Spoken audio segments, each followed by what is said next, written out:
Assalamualaikum warahmatullahi wabarakatuh. Saya Ahmad Briliani beserta rekan saya Rina Bisa. Kami di sini akan mempresentasikan UAS Praktikum AI yang mengambil dari modul 7 tentang cluster ini.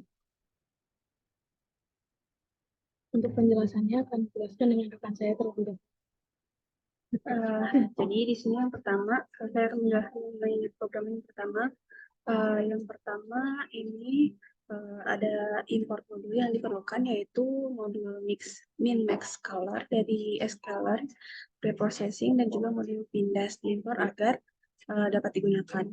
Selanjutnya untuk membuat data frame data, gunanya untuk membuat data frame dengan kolom-kolom seperti usia, pendapatan, jumlah pembelian, jenis kelamin, dan juga status pernikahan beserta data-data lainnya. Selanjutnya, untuk menentukan kolom yang akan dinormalisasi, menggunakan variabel kolom untuk menyimpan data kolom yang akan dinormalisasi, yaitu usia, pendapatan, dan juga jumlah pembelian. Selanjutnya, untuk melakukan normalisasi data, menerapkan metode min-max color pada kolom-kolom yang dipilih dengan menggunakan fungsi fit transfer. Hasil normalisasi dapat disimpan kembali dalam data frame data pada kolom yang sama. Lalu, untuk mengubah nilai dari jenis kelamin, mengganti menjadi nilai laki-laki menjadi 1 dan juga perempuan menjadi 0. Lalu, fungsi itu menggunakan fungsi replace. Selanjutnya untuk mengubah nilai dari kolom status pernikahan, jadi apabila nilai belum menikah menjadi nilainya 0, apabila menikah nilainya menjadi 1, seperti fungsi yang di atas menggunakan replace. Selanjutnya untuk menampilkan hasil normalisasi data, yaitu menggunakan fungsi print untuk menampilkan data frame data setelah dilakukan normalisasi dan juga perubahan nilai. Nah, dengan demikian program ini akan menghasilkan output replace data frame data yang telah dinormalisasi pada kolom-kolom tertentu, dan juga dengan perubahan nilai pada kolom jenis kelamin, status pernikahan, dan juga dengan sesuai dengan yang dijelaskan tadi. Ya, selanjutnya akan dibahas oleh rekan saya. Berikutnya, di source code ini ada langkah-langkah yang harus dilakukan. Yang pertama, mengimport modul yang diperlukan, yaitu k-means dari sklearn.cluster dan modul pyplot dari matplotlib.pyplot. Lalu memilih fitur yang akan digunakan seperti variabel fitur digunakan untuk menyimpan daftar kolom yang akan dijadikan fitur untuk pengelompokan. Dalam kasus ini, fitur yang dipilih adalah usia, pendapatan, dan jumlah pembelian. Lalu ada membentuk dataset, yaitu variabel X yang digunakan untuk menyimpan subset data dari data frame data yang hanya terdiri dari kolom-kolom fitur yang dipilih.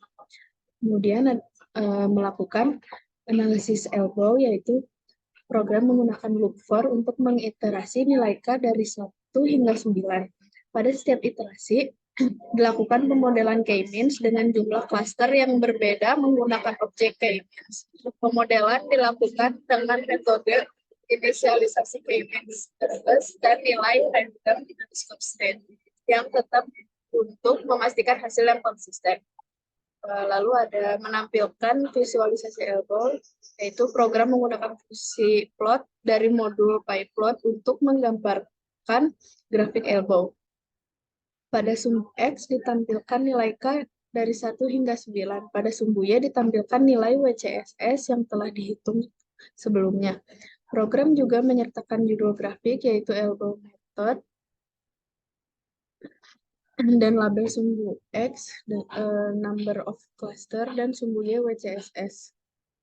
Terakhir, program menggunakan fungsi show untuk menampilkan grafiknya.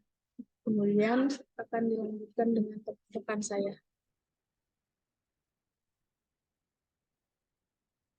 Selanjutnya di sini yang pertama ada import modul yang diperlukan, yaitu modul k-means dari sklearn clustering, dari modul PCA dari sklearn deploy precision, modul pyplot dari matplotlib pyplot, dan juga modul nanti dari modul diimport agar dapat digunakan. Selanjutnya menentukan jumlah cluster, yaitu variabel jumlah cluster yang digunakan untuk menyimpan jumlah cluster yang diinginkan. Dalam contoh ini jumlah cluster yang diinginkan yaitu 2. Nah, selanjutnya untuk menemukan model K-means, yaitu objek K-means dibentuk dengan menggunakan nilai n cluster yang sesuai dengan jumlah klaster yang ditentukan sebelumnya. Metode diinisiasikan K-means dan juga nilai random state yang digunakan untuk memastikan hasil yang konsisten. Selanjutnya untuk melakukan pengelompokan data menggunakan metode fit predict dari objek K-means untuk melakukan pengelompokan data, hasilnya disimpan akan variabel Y K-means. Selanjutnya akan dilanjutkan oleh rekan saya. Lalu ada melakukan reduksi dimensi dengan PCA. Objek PCA dibentuk dengan mengatur n components menjadi dua, yang berarti kita ingin mereduksi dimensi data agar menjadi dua dimensi. Selanjutnya ada program menggunakan metode fit transform dari objek PCA untuk mereduksi dimensi data X. Hasilnya akan disimpan dalam variabel X PCA. Kemudian ada menampilkan visualisasi clustering, yaitu program menggunakan loop for untuk mengiterasi setiap cluster. Pada setiap iterasi, program menggunakan fungsi scatter dari modul pyplot untuk menampilkan scatter plot dari data yang termasuk dalam cluster tersebut. Koordinat X dan Y dari scatter plot diperoleh dari X PCA. Ukuran dan warna titik-titik pada scatter plot ditentukan secara acak menggunakan modul NAPI. Program juga menyertakan label untuk setiap cluster menggunakan format cluster dengan kurung kurawal kanan kiri.